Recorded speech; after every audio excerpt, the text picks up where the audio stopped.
Good morning, good morning, good morning. I am Dr. Cynthia Gooch Grayson, Associate Vice President for Equity and Inclusion at Metropolitan Community College. It is my honor to welcome you to just one of the college's Black History Month virtual programs. We did not allow the pandemic to stop any of the celebrations and observances that we've done this year, and I want to take an opportunity to give a shout out to Barbara Velasquez and Teresa Foley for working so diligently, not just this month, but all year, to shift and continue to bring the college, the community, quality cultural programming. Black History Month is an annual celebration of achievement by African Americans and a time for recognizing the central role of Blacks in the United States history. Also known as African American History Month, the event or the celebration grew out of Negro History Week. Dr. Carter G. Woodson is known as the father of Black history. Reverend Jesse Edward Moreland was a collaborator with Woodson in the development of Negro History Week. Since 1976, every United States president has officially designated the month of February as Black History Month. Help us to know how to continue to provide quality virtual programming by sharing your comments about this event and celebration on the online evaluation at mccneB.edu/IIEEVAL. Again, that's mccneB.edu/IIEEVAL.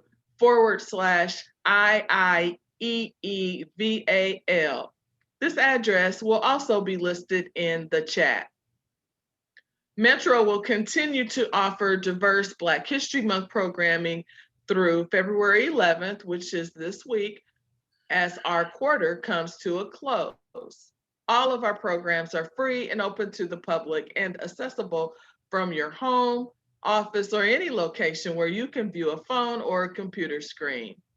Details can be found at mccneb.org/Black History Month.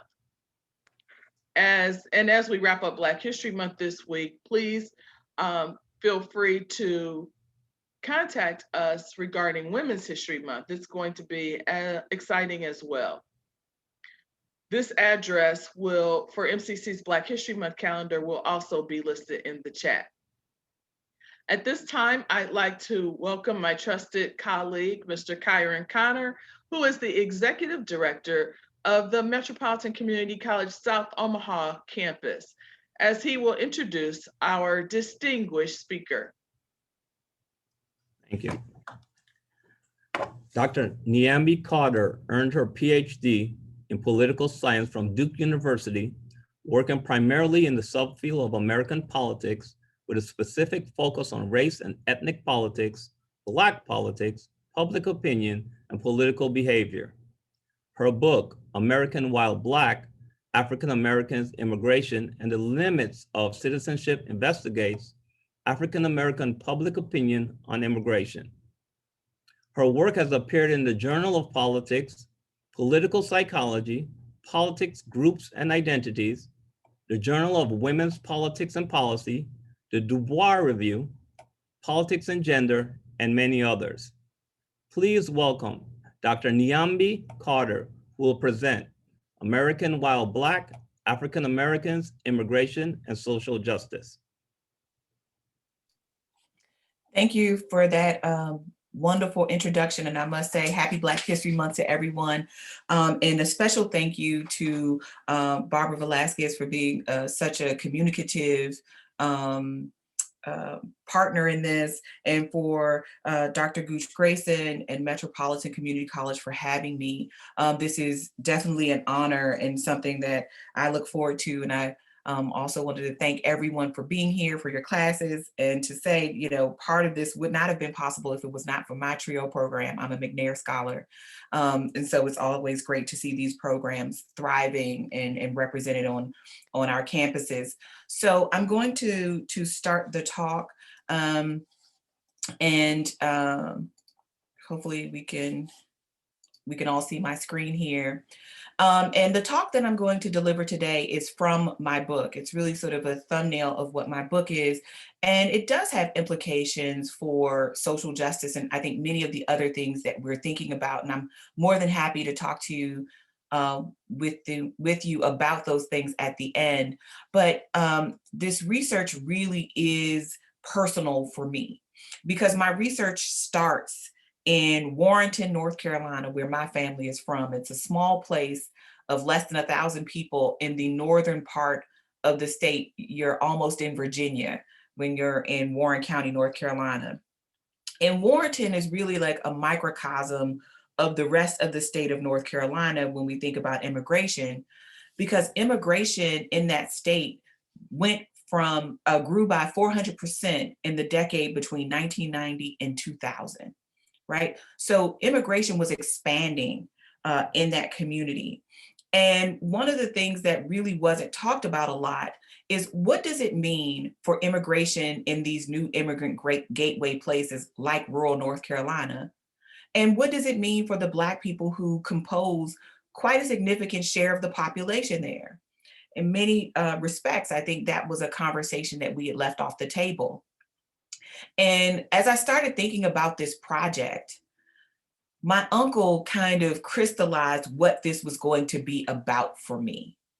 Because my uncle was a brick mason and a Vietnam veteran. And he came to own his own business in part because he was a child of the Jim Crow South. And one of the things that he always wanted to guard against was sort of the vagaries of unemployment that could come if a white employer decided that you had been a troublemaker, that if you'd done too much organizing or rabble rousing, that you could potentially be without employment. So he started a business where he employed my uncles and other members of the community. So they were skilled laborers. And my uncle paid $35 an hour to the people who worked for them because they were brick masons and other kinds of skilled construction workers. But one of the things he noticed is that when a lot of immigrants started coming to the area, a lot of the white firms were hiring them and paying them something like $9 an hour to do the exact same work. And so he was being outbid for contracts. And so I overheard my uncle talking about this to one of his friends, and he said, you know, that's how white people do, meaning that his inability to get contracts and really maintain the level of payment for his employees, most of whom were Black, all of whom were Black, was really a function of the ways that sort of whites would sort of exploit this labor. And the way he was talking about it, I think if you were on the outside, might have sounded hostile, but that's not what I heard. What I heard made me reminisce about Gordon Allport, right? The noted theorist who said, the same heat that melts the butter hardens the egg.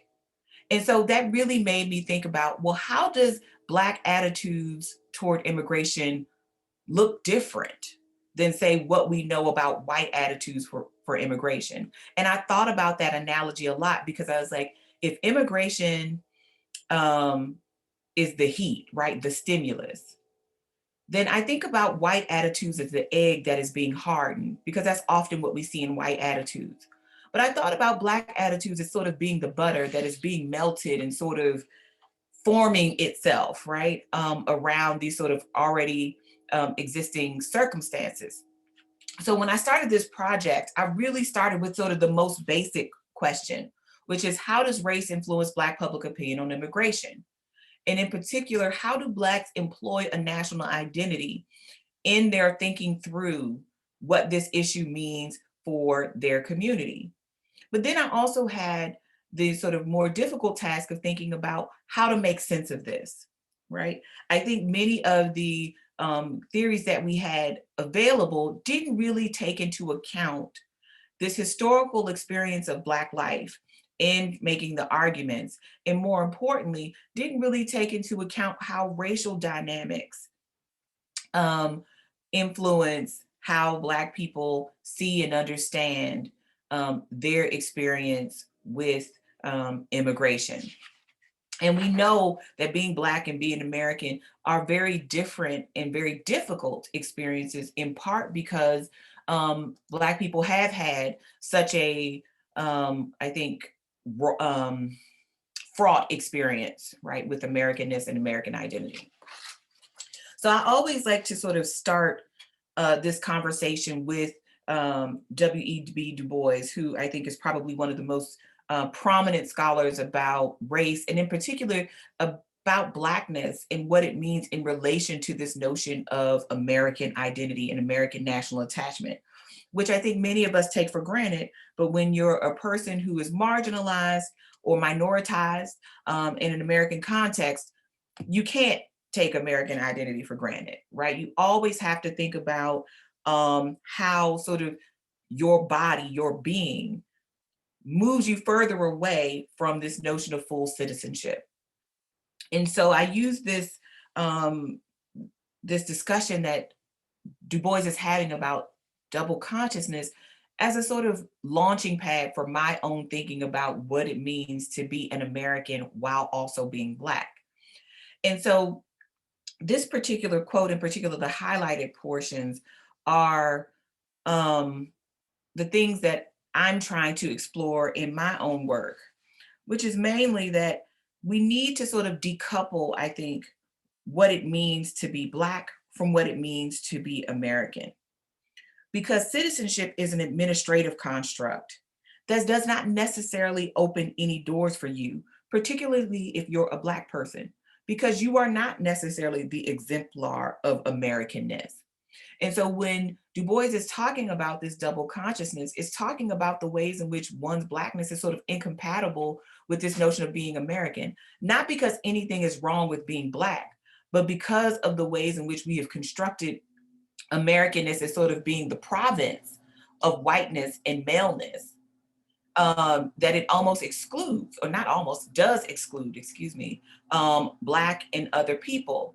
And basically what it means to become or to want to be an American for a Black person is essentially being left alone, right?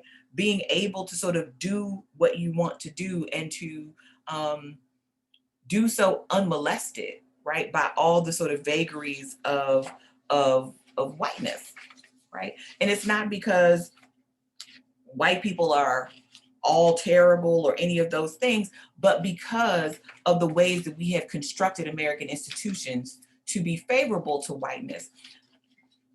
And we've also constructed a sort of racial order where hierarchy is the order of the day. And to use James Baldwin's language, where Blackness is sort of a fixed star, meaning that Blacks' position at the bottom of that racial hierarchy is sort of set, and everything becomes understood relative to that Blackness being at that bottom, including whiteness, right? And so to be a Black and to be an American in some respects almost seems oxymoronic, right? Because it seems that Blackness is a disqualification to being a full American citizen. So using or thinking about how people construct their American identity is sort of part of what this project is about. Part of why that scaffolding needed to be set, at least, is because we don't really have good arguments about why Black people think the way they do. And in the way they think about, say, other groups that are also non-white, because much of our theorizing about that in political science has largely been sort of constrained by these notions of coalition and competition. And we saw, it was about 2 summers ago, where this particular red apple boycott began again in Brooklyn after a Black woman was assaulted by some workers in a nail salon. And it was a melee on, folks are fighting. And this was reminiscent of another red apple boycott also in New York that happened in the 1980s, where a Haitian woman was slapped by a Korean store owner. And it's not to suggest that there's something unique about Black-Asian relationships, but it is to suggest that the ways that groups come together, one can mimic this Black-white racial paradigm that I was just talking about, right? Where sort of anti-Blackness is kind of routinized and not necessarily something that all groups are fighting against. But it also highlights sort of the ways in which minority identity aren't always going to be the glue that holds relationships together. So when we looked at sort of the early parts of these dynamics, right, where we start to see more and more immigrant groups coming into the United States post-1965, right, and in particular, non-European immigrant groups coming into the US post-1965, they tended to go to, larger urban centers that were well established, that already had sort of immigrant networks. And what many scholars noted is that they're also living in very close proximity to Black people, and I mean Black writ large. Right? And many argued that what we would see happen is that the Black people that were living there and the newly arriving immigrant groups would sort of coalesce around this notion of a shared minority status and work together to combat their own exclusion. Now, these ideas were good for the time, I guess, but they certainly didn't explain all circumstances, because we certainly saw mixed results. And there were moments of cleavages, very fundamental cleavages between minority groups. And this presented a major challenge to this theory that often did not designate or consider the circumstances under which coalitions would cease to be desirable between Blacks and other groups. And so one of the major critiques was that these coalitions are often short-lived and in fact crumble in the face of real challenge, right? So one of the cases that are used is Los Angeles, where you see this sort of broad-based coalition that was assembled by Mayor Bradley and ultimately elected him to the office of mayor, but quickly dissipated in the face of a vacated seat on the city council. The presence of this council seat really upset the racial balance that the Bradley coalition had worked diligently to devise. So while a cross-racial coalition did form, it was unable to sustain itself when scarce benefits like a council seat were up for grabs. Race mattered in these instances, and scholars of coalition studies did not really offer a variegated account of the ways in which different minority groups experienced white racism and how this led to different needs and expectations of the local governing authority. Therefore, in instances where minority groups disagreed, coalition scholars often defaulted to discussions of a lack of elite leadership.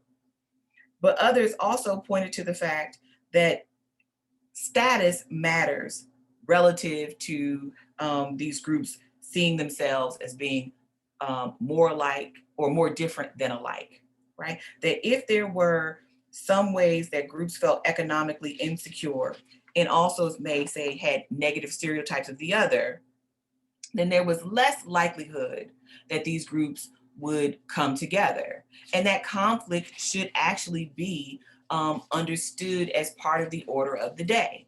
And in fact, there are a number of works that demonstrate the very sort of limited circumstances under which Blacks and other groups come together. Not because Blacks are opposed to political coalitions, but that in many circumstances, they didn't need to form coalitions, right? That they were numerically strong enough that they didn't have to work with groups.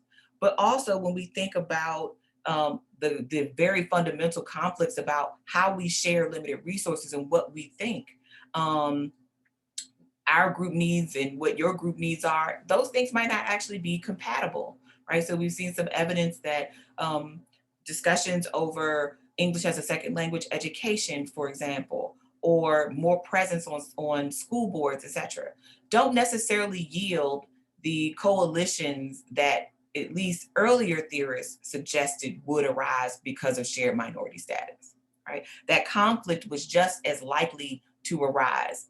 And it didn't mean that groups necessarily hated each other. It just meant we needed to revise what we thought shared minority status meant, and that maybe that shared minority status had more limitations than we appreciated.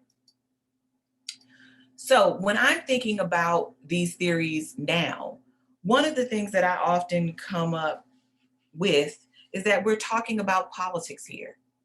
So in some respects, competition is built into the process, right? That we have a limited goods that we can share. There are only so many school board seats, only so many city council seats, only so many people can be the mayor at any given time, right? So is it really competition, or is it just the nature of the process when we have sort of zero-sum political political benefits, right? That when we think about racial consciousness, that's only a starting point to a relationship. That if it's not cultivated, in particular by institutions and others who have the ability to create common cause, then it just as well may not ever happen, right? Just sort of acknowledging that we share this sort of maybe stigmatized identity may not be enough to draw groups together, right? And like I said, even if we notice that you and I are alike, that we have had similar experiences of exclusion, we may not agree that we need to be coalition partners, especially if you don't have the voting power that my group has, if you don't have the cachet my group has, if I'm already incorporated into the political context of a locality or a state, then it may not be a need to join a coalition with you.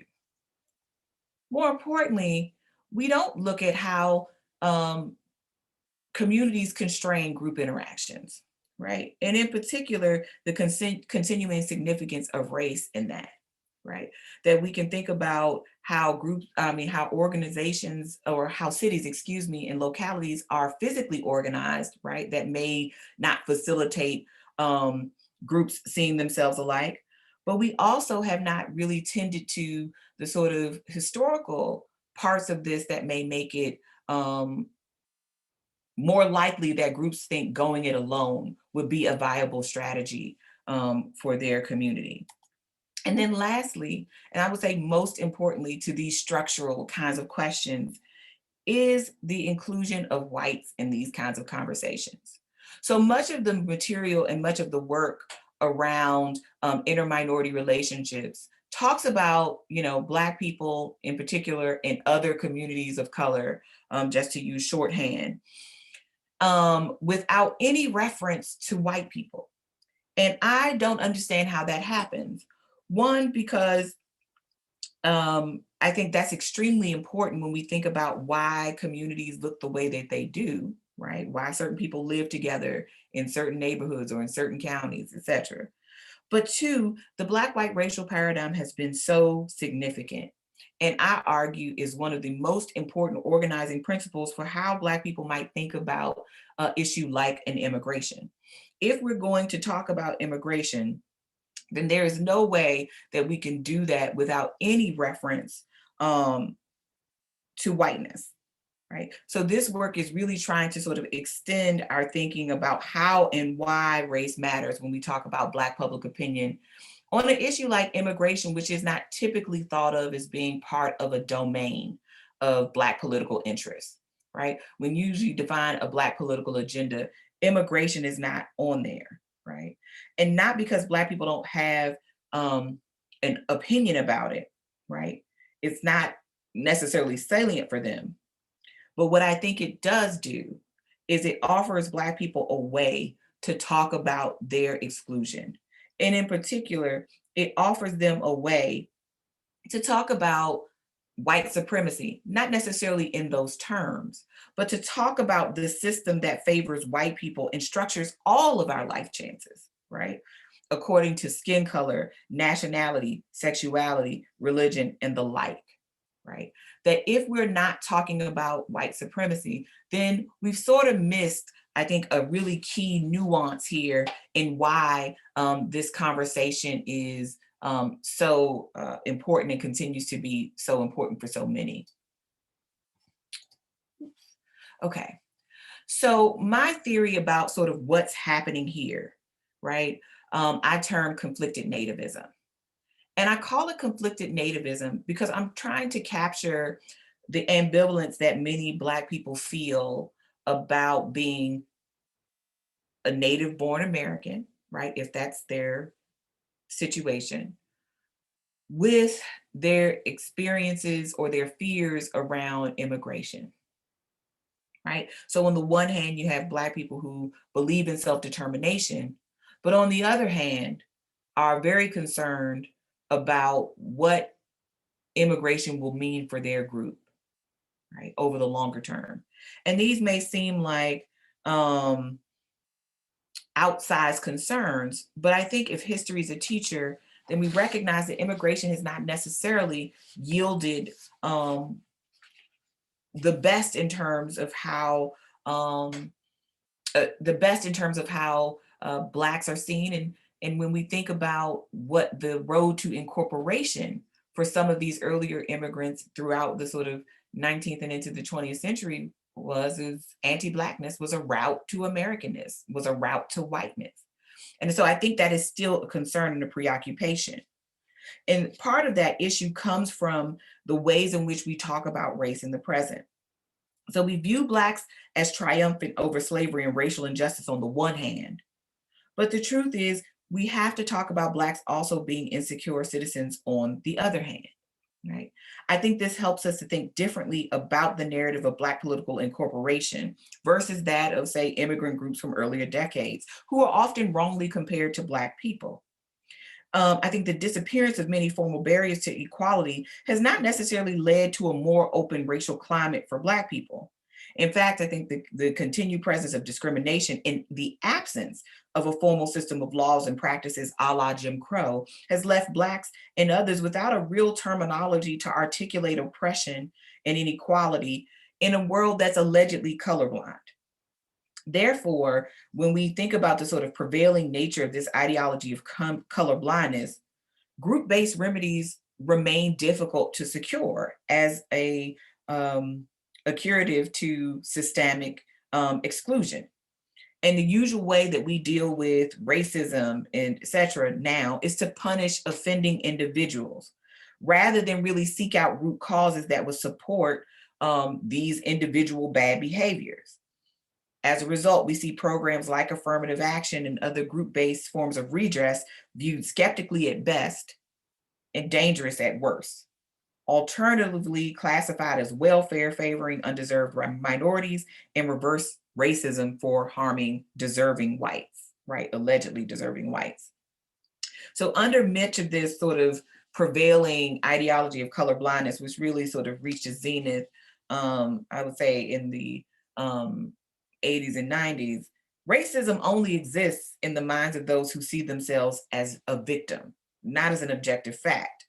Consequently, what happens as a result of race, right? Poverty, infant mortality, maternal mortality, high rates of incarceration is explained by the unwise choices individuals make, not by these sort of larger systemic concerns. So we've witnessed the rollback of hard-won gains of the civil rights movement, such as the dismantling of affirmative action programs and recent attacks on the Voting Rights Act, which we saw with Shelby County v. Holder in 2013. All of this has created an environment where Blacks rightfully fear their own exclusion. As such, nationhood, right, and its ultimate sort of symbol, citizenship, don't really comfort Blacks who have a right to fear downward mobility in the presence of newcomers. This is particularly true when we view whites as conspirators in Black failure, right? In spheres as diverse as employment and politics, we've seen whites strategically and maliciously in some cases use immigrants to undercut Black social progress. So for example, in this recent election and even the election before, we heard fears about immigrants voting illegally in elections used as a cover to create an environment that is more difficult for all people of color to vote, including Blacks, right? And so these kinds of things make people leery. So my theory of conflicted nativism is really trying to aid our understanding how in a time of increasing visibility and increasing social and political prominence, there remains a continuing sense of exclusion among Black people, especially in the face of new immigrants of color. My research is really trying to demonstrate that Black public opinion with respect to immigration is less hostile and more uncertain than previously thought. And it very much remains shaped by concerns about the distinct racial context of the US that has traditionally pitted whites against Blacks. A central problem with previous theories about interminority relations is that they really betray the complexity of Black attitudes and ignore the historical realities of Black experiences with immigration.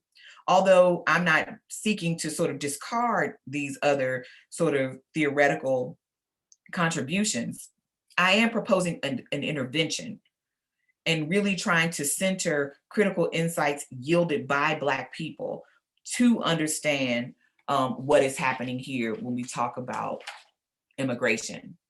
So part of my book focuses on Durham, North Carolina in particular. And I use Durham because, one, that's where I did my dissertation research, but Durham has been a very Black city for a very long time, not just in sort of absolute numbers of Black people that live in the city, but because Durham was the home to two big Black employers and two of the largest Black firms of the United States, or in the United States. That's Mechanic and Farmers Bank and North Carolina Mutual Life and Insurance Company. Those two businesses sort of anchored many of the institutions of Black life in that city, including North Carolina Central University and many others.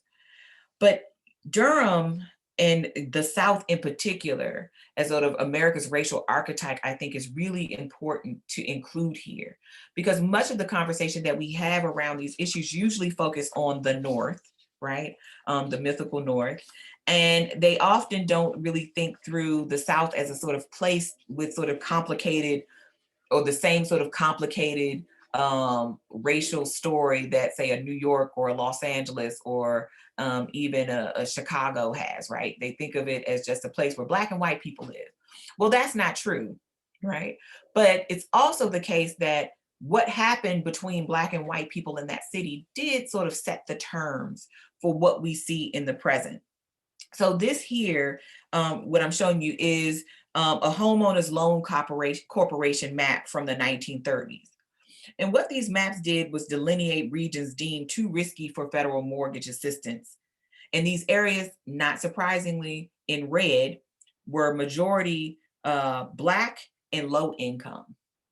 And these neighborhoods were considered to be subprime for lending for home ownership. Now, the reason I show these redlining maps, right, is because the damage that does to a community over time cannot be ignored. These maps were used to direct tree planting programs, right? So that's why certain parts of the city have parks and green space, right? They're these sort of lush canopies of plantings. And then you have other parts of the city, right? Like East Durham, where you had lots of Black and low income people, and it's relatively sparse by comparison. But Durham is also, I think, a good place to think about sort of how what happened yesterday sets the scene for what we see today. And so I went to Durham and I wanted to do interviews with Black people, and I wanted to hear everyday talk about immigration, because I thought that was going to be particularly important. Because everyday talk, I'm using the term the way that Melissa Harris Perry used it in her book, Barbershops, Bibles, and BET, is the part that we often miss with surveys and other kinds of data gathering initiatives, right? It's not more or less than, but it gives us that nuance. And so I wanted to hear how regular people put together their thoughts on a complicated topic. I also was looking for how people reference history in this conversation, right? In part because we know memory is so important. Right? Many times what people say about race and how people think about race is through the lens of cultural memory. Yes, it's their own experience, but it's also the experience of their parents or their grandparents or other ancestors. And we know from the literature that cultural memory is defined by its distance from the everyday. Distance from the everyday marks its temporal horizon, but cultural memory has its fixed point. Its horizon does not change with the passing of time. These fixed points are fateful events of the past whose memories is maintained through cultural formation, texts, rites, monuments, and institutional communication, recitation, practice, observance. So I take that with me when I say that this sort of Black-white racial paradigm is a fixed point for many Blacks and how they understand racial politics in the US. Right? It's not perfect, it's not going to apply to everyone, but at least for the folks that I spoke to, this seemed to be the case. And so as this fixed point, you see it show up in how people talk through and think about sort of the racial implications of this immigration, even if they themselves have not experienced race in this particular way. So, and when I did these interviews, I sort of parsed the world into several sort of major themes in how people talked about race. So one of the primary ways that I heard was a sort of outsider within narrative, right? Which is Black attitudes toward immigration are mediated by feelings about their own partial incorporation into American society. So insofar as Blacks care about immigration, it's because it provides a vehicle to air their grievances regarding their current circumstances, which they view as being the result of past and ongoing racial discrimination. And so when I look at this, this particular quote, now we'll talk through it in a moment. One of the things that I saw with this sort of outsider within perspective is this notion that there is some system, right, that does not do anything for Black people, right? They have no confidence in the system, right? And although my respondents are clear that they are Americans, they know that being an American means nothing or means very little for their community. And so this sense of being sort of outsiders within is a usual part of Black discourse that we see, whether we are talking about the Du Bois quote from a moment ago or even more recent texts. We see that Black people have a way of talking about, or at least I see that Black people have a way of talking about what their experiences mean. So this was Marie, who is a Black woman who worked at a hospital. And she was talking about how her white coworkers were talking about this older Black woman who'd had a heart attack. And she didn't know who they were talking about because they kept referring to her as that girl, right? So this is an elder Black woman that is being referred to by a group of white women as a girl. And she didn't know who they meant. And so the reason I chose this particular quote is because I think it captures sort of this idea of what it means to be seen as a Black person and not seen at the same time, right? That you could work with a woman who was older, that you would not treat her as an elder and give her the honorific of lady or Miss so-and-so, but you would infantilize her and call her a girl, which was not uncommon as a way of being with Black people, right? This is why people like to call people aunt and uncle as opposed to having to call them Mr. and Ms. or doctor or sir or whatever the case may be. And so this particular respondent was really trying to demonstrate and show the ways in which Blacks are treated in a dismissive fashion.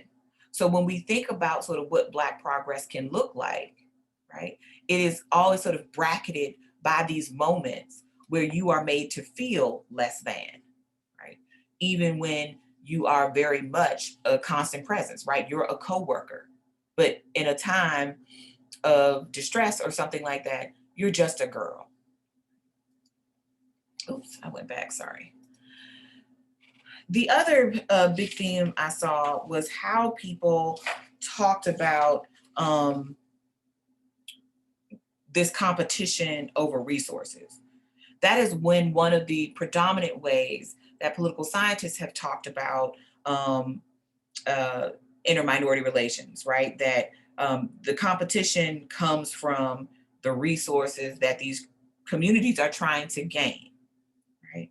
And whether we talk about Texas or Florida or California, these are primary lenses in which we've talked about these. But one of the things I saw here, at least, is that yes, there is zero-sum competition for goods, but there's also a very clear understanding that people want to seek something better, but that something better often comes without a real sort of attention to where Blacks are historically and how incoming groups don't necessarily know these things, right? And that if they did, right, then maybe they would think differently about Black people in their own interactions, but also maybe think differently about where their group is going, right? So here on the left, you have Diane, where she talks about acknowledging that immigrants want to have a better life, right? But that Black people are sort of kept from that better life, right? And so that if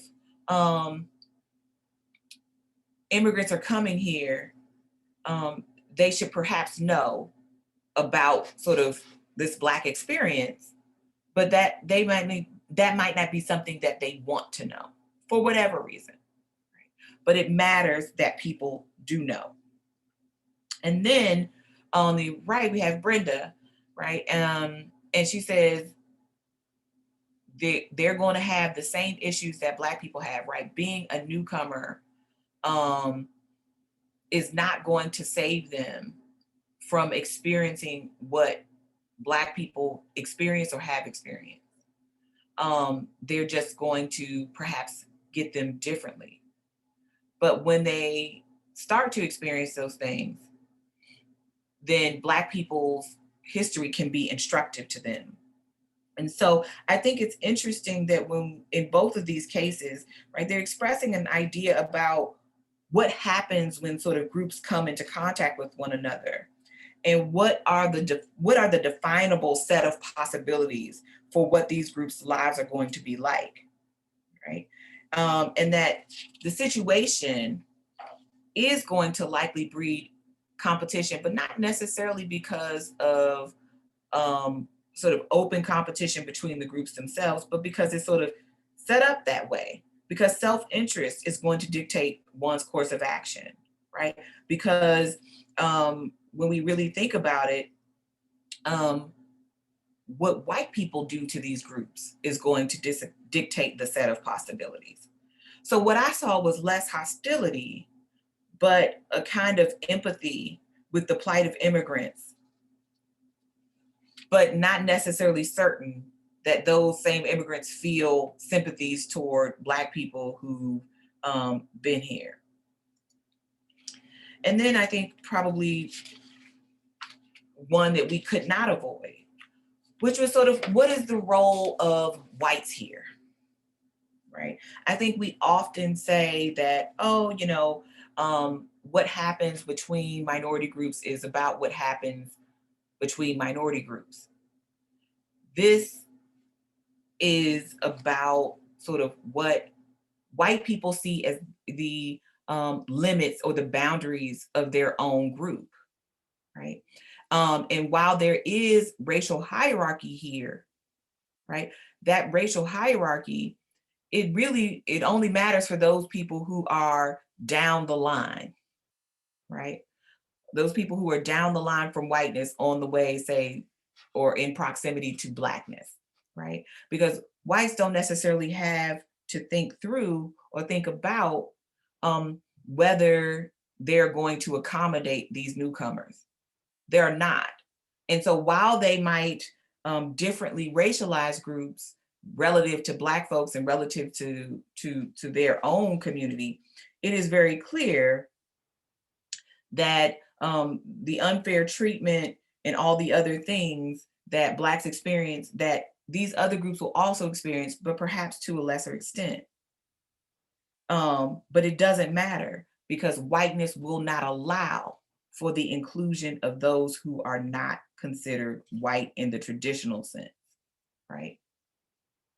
And while he used this racial term in his discussion of this, it's still this notion that being Black is sort of the natural order of things if you're not white, right? And not in the, well, I'm racially white, but I'm ethnically something else, right? If white people don't understand you in a common sense way to be white, you will not be allowed into that community. And while you may be considered better than Black people, right, you still won't have the ability to claim whiteness for yourself. And so this last one I wanted to talk about was this sort of notion of social mobility and what that looks like in the face of immigrants. So this was one idea that I heard over and over again, which is this idea that immigrants come to the United States, right? And they meant immigrants writ large, right? Come to the United States and they don't have to pay taxes. That is not true, but that is something that people believe. And it matters that they believe it because it means that they have something that they can point to that explains their lack of movement as a community. And even if it's not applying to them individually, because all of the people I spoke to were employed, etc., it matters that they believe that it is true that immigrants get more things than Black people do, right? That's ultimately what they were trying to show. And the other part of it is pooling this resource, right? Pooling whatever resources, whether it's the tax money or as a community, right? This idea that Black people cannot marshal the resources to become business owners, to become entrepreneurs. But they see immigrant communities doing it. Now, does this reflect the realities of what it means to be an entrepreneur, to be a small shop owner, the sacrifice that people have had to make to obtain those things? No. But what they see, right, is evidence that being foreign born means that you are likely to do better than Black people, even though Black people are native born citizens in many cases, and they don't have access to the resources to create institutions that would lead to greater economic mobility. And this last one, right? This idea that being a citizen and being Black does not guarantee one anything, right? That newcomers, immigrants to a community will do better than Black people at some point. Again, does it matter that this is reflected in, that this is a reality? No, it matters that people believe it. And the reason that people believe these things, in part, I argue, is because they have so much evidence of systemic failure, so much evidence that their community, at least, is being pushed out, pushed away, and not really considered as important partners, right, in the American project. So what are the sort of main takeaways from this, right? One of the main things I would say is that African Americans aren't necessarily hostile to immigrants. They also don't particularly like immigrants either, right? And that's just a fact. It doesn't mean that people are, that Black people don't know immigrants, that they don't want to be friends with them, that they don't want to be, it doesn't mean any of that. It just means that they recognize that they're there, and their attitudes, at least from what I could ascertain, don't seem to be particularly negative, but they're also not overly warm, right? It's just a fact of life. The other thing I would want us all to keep in mind is that Black people say a lot of things about immigration, but it's not an issue that they particularly mobilize around, either for or against. asking people whether they contact Congress people and all those things, those were not any kind of activity that most Black people had done.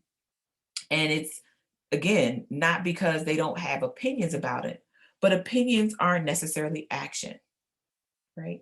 And I think we always have to keep that in mind.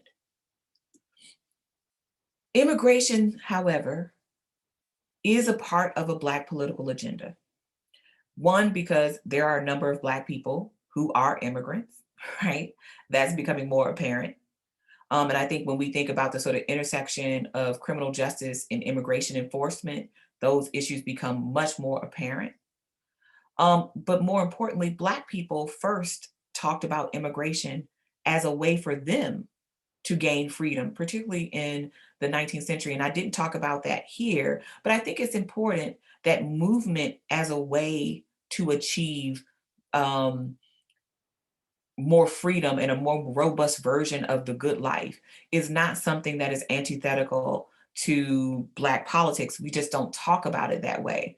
So whether we don't pay enough attention to sort of early debates at Black repatriation to the continent of Africa, or even thinking about the Great Migration as part of this sort of dynamic of movement, right? The idea of going from one place to another place to achieve some prospects for better lives is very much part of Black political agenda and a Black political discourse.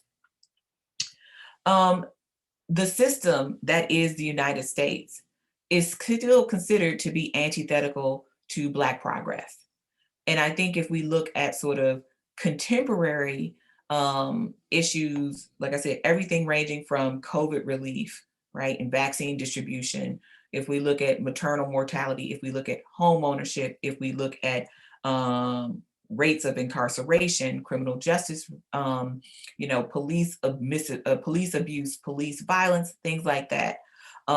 There still is, and there still remains lots of things for Black people to be skeptical about when we talk about American progress. And yes, we've had Barack Obama and now Kamala Harris, who we are all very proud of, but that is not the usual part of sort of many Black lives. And it's not to suggest that Black life is one long sorrow song either. It's not.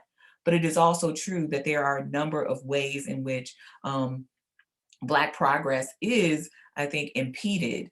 And Black people are very clear about that. And I think it's important that we recognize that some of the best people to talk to about these issues are Black people, because you don't need a PhD to recognize the world doesn't work well for people that look like you. And then I'm going to take this sort of last point from a great colleague of mine who's now passed on, Dr. Nick Nelson, which is, if you're not talking about white supremacy, you're not talking about anything. And when I mean white supremacy, I don't mean white people necessarily. White people are the primary beneficiaries, but we are all being sort of molded and shaped in a white supremacist system. And I think that's important to think through and think about, especially as we talk about reform and whether there is an opportunity for reform. And so those are my key takeaways. And I'll just say one more sort of last thing about sort of why I think this is important and what I think we can do with these. And is that, Black people are just people at the end of the day. I know many people view Black people as being on the front line of most social justice issues, and that is true in many cases.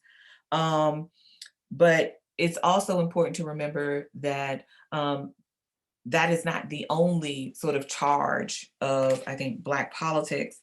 And it's important to be attuned to the ways in which race works and orders all of our lives very differently.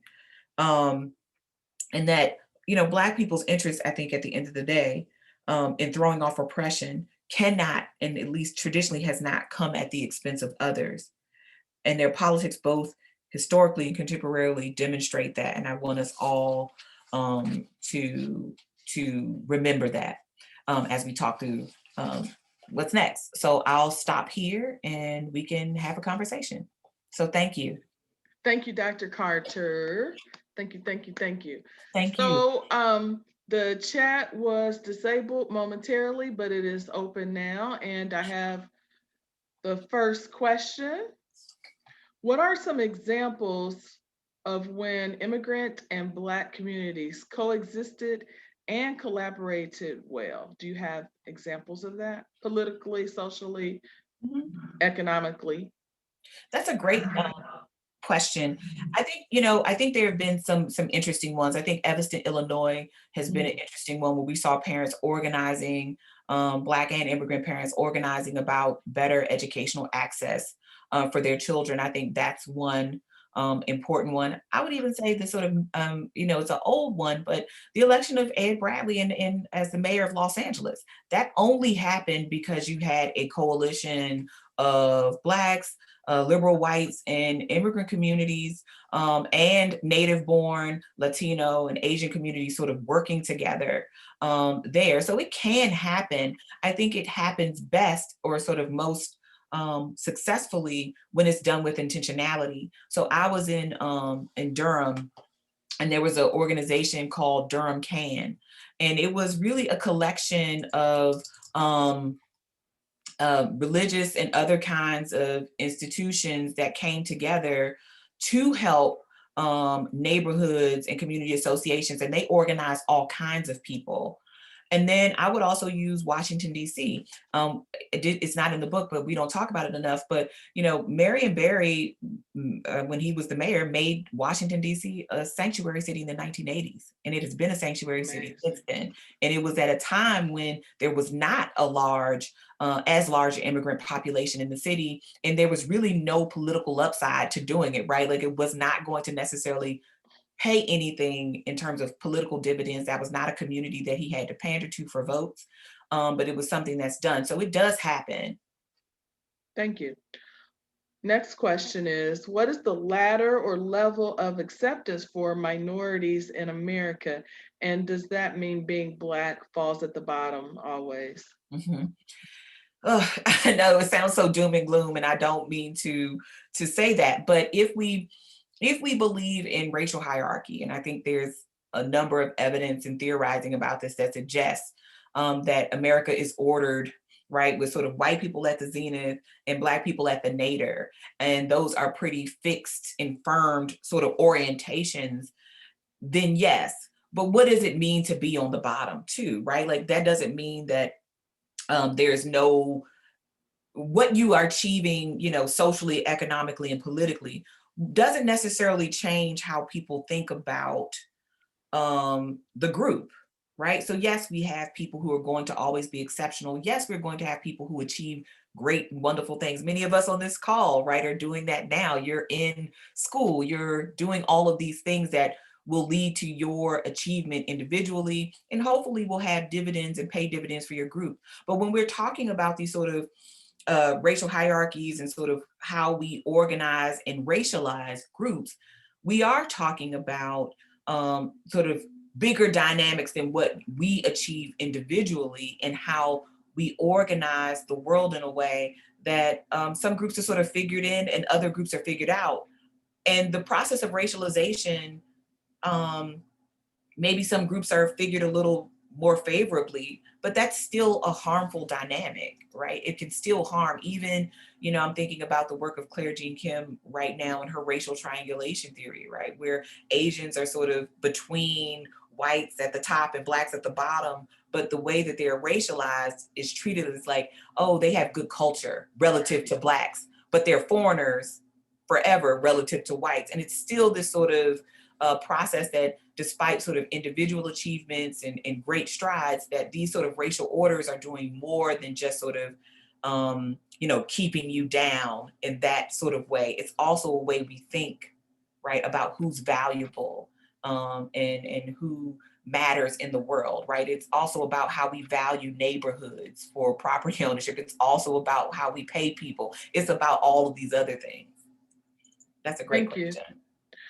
I am aware, the next question, I am aware of factory type of employment where management encourages division among racial and ethnic groups to maintain stronger control over the employees. Are there suggestions for what the workforce can do to combat this? That's a really great question. And I think it really plays into these arguments that people have about people taking jobs. And I actually didn't find any evidence that, at least the people that I talked to, that they really believe that. Although on some surveys you find some people who say that, and it's not clear whether they think it's taking my job or taking some mysterious person's job that I don't know.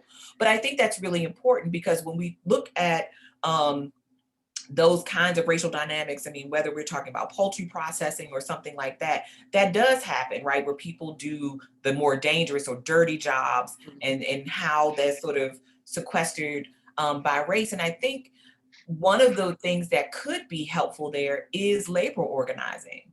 The problem is that in a lot of places where we see these sort of factory jobs, we don't have unions, right? So we can think about a place like North Carolina or even Georgia or other right to work states, where that kind of organizing of people around these interests they have for better working conditions, safer working conditions, better wages, don't really materialize.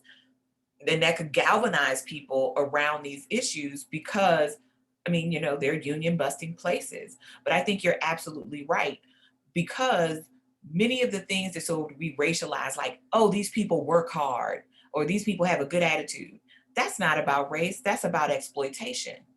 And if I know that I can pay you less, if I know that I can potentially steal your wages with little to no sort of intervention by anyone, because your status may be uncertain, your citizenship status may be uncertain, that's a very clever trick to play, right? I mean, because you see people say stuff like, you know, Black people complain, they don't want to work hard, that's about having to pay people. So I think you're absolutely right that sort of the exigencies of the labor market can really keep people from speaking to each other and organizing to create, I think, better spaces. But I think absolutely labor unions and labor organizing would be key there. Very good, thank you. Next question. Having considered your research to date, do you believe fashioning regional political agendas would better allow for the challenges faced by Black people to be addressed? Or is it a blanketed political agenda, or is a blanketed political agenda just as effective? That's great. I think, you know, I think it has to be a both and, really a all and strategy, right? Because there are, I think, geographies that are unique. If you think about, you know, places in the Gulf Coast region, for example, I think what their needs are around sort of their environmental needs are a little bit different than, say, what you would see for, you know, Black people who live in, you know, North Carolina, Virginia, and Maryland, right? Not to say environment doesn't matter there, but it looks different, right? We don't get 6 hurricanes a season, right? Where disaster relief and other kinds of things like deforestation and, you know, the receding of coastal areas are really central there. So I absolutely think that a geographical organization is really important. And I think that's something that Charles Blow in his most recent work is advocating. But I also think we have to start thinking locally and statewide. I think the national sort of conversation takes up a lot of room, and rightfully so. But when we think about a lot of the things that we care about, from education to policing to transportation and all those kind of things, a lot of that is local, right? And that's about local control of the boards, the zoning commissions, and things like that, that really should, I think, be greater sites of contestation. I mean, in my own community, I'm in Washington, D.C., my ANC represented, my advisory neighborhood council person, who makes so many decisions about whether we get another liquor store or another high-rise building, all of the things around gentrification and other things that you all probably care about as well, are made by a person who maybe won 500 votes, right? Not even 1,000 people voted in this one. And it's sad, right? And it's really scary, because that person has a lot of power that most people don't even recognize and see. And I think the same thing for you. So what I always say is, you have to have a sort of, you know, all levels matter attitude, right? We're in a election cycle, a census cycle, where the data that we have from 2020 is going to be used to redraw legislative districts in every state of this country. That's a state legislature matter. And so you should be thinking about your state legislatures as sites of contestation as much as you do about, who's in the White House, Right. or who's in our national Congress. So I think we have to do all things kind of thing, especially when we're talking about so many of these issues, because they are local and geographic. Thank you. Point of personal privilege. Local elections are this spring. Student, staff, faculty. Local elections are this spring. Do you see an uptick in the way Blacks are being treated in America, or do you think that this immediate past presidency has set us back some decades? Let me say this. I think this immediate past president, I like that language, is a manifestation of lots of decisions that were put in motion long before he ever made it to the office. So whether we're talking about the early aughts, right, with the George W. Bush years, and I think 2000, I think we all agree was a very contested election, and a problemed election. But then you get 2010s with the Tea Party revolution, who really, we're talking about this small government stuff and using all these watchwords, but really it looked like a reaction to Barack Obama's presidency. Mm-hmm. And it's also those elections that gave us the likes of a Marco Rubio, Ted Cruz, Rand Paul, right? Those were all the sort of spawn of this moment. And then you have a Supreme Court that gives you Shelby County v. Holder in 2013, which essentially guts the Voting Rights Act, right? Because it says the formula that we use for the clearance to make decisions about pre-clearance in covered jurisdictions is no longer useful. All it would take is an act of Congress to come up with a new formula and institute that to make the Voting Rights Act fully operational. It has still not happened. Now, a bill has been passed from the House, but it's been sitting in Mitch McConnell's graveyard in the Senate. So 2013 gets us to 2016, because that was the first presidential election we had without the full protection of the Voting Rights Act.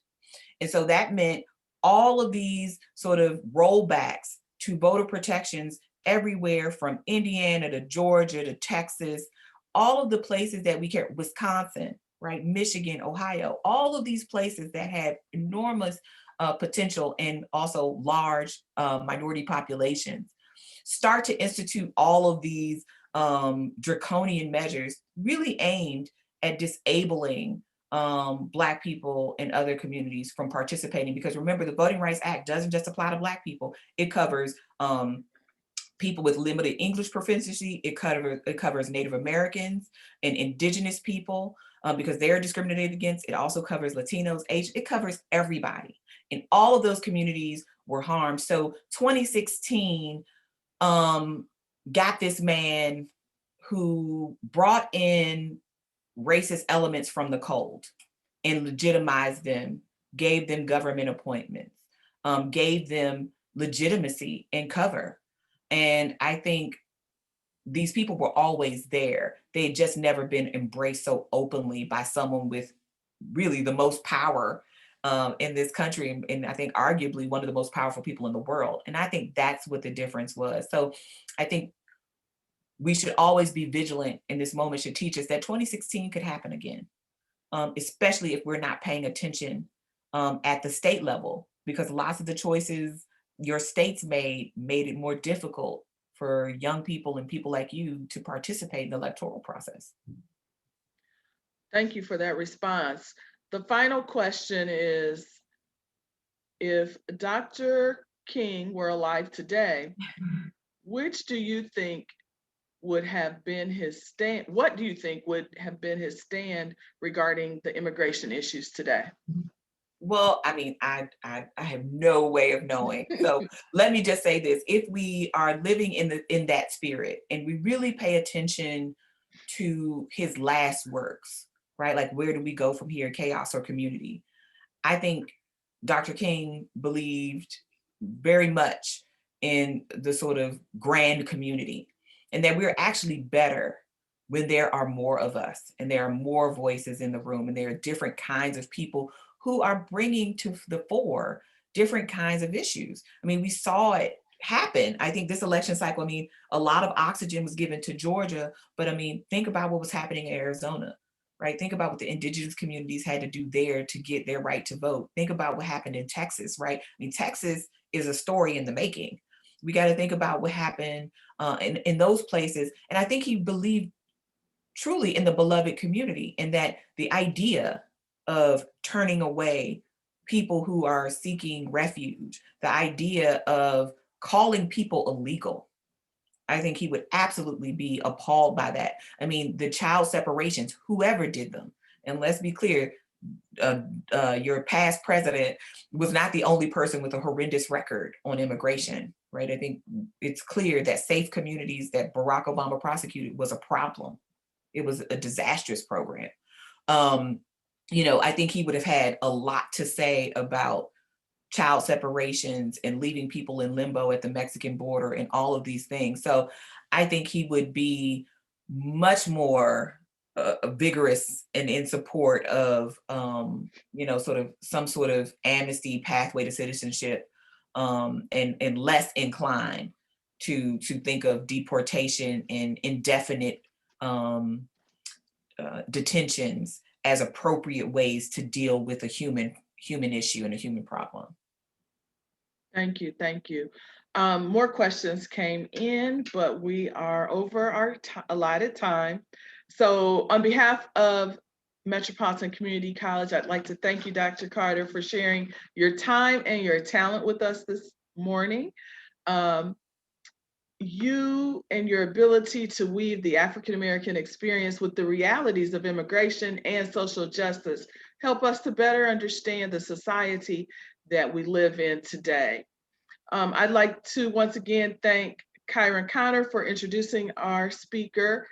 I'd like to thank the faculty members who brought their classes, the students who were so very attentive and participatory by submitting questions. Excellent questions, everyone. And most importantly, everyone on the call for prioritizing Black history, not just in February, but year-long in 2021.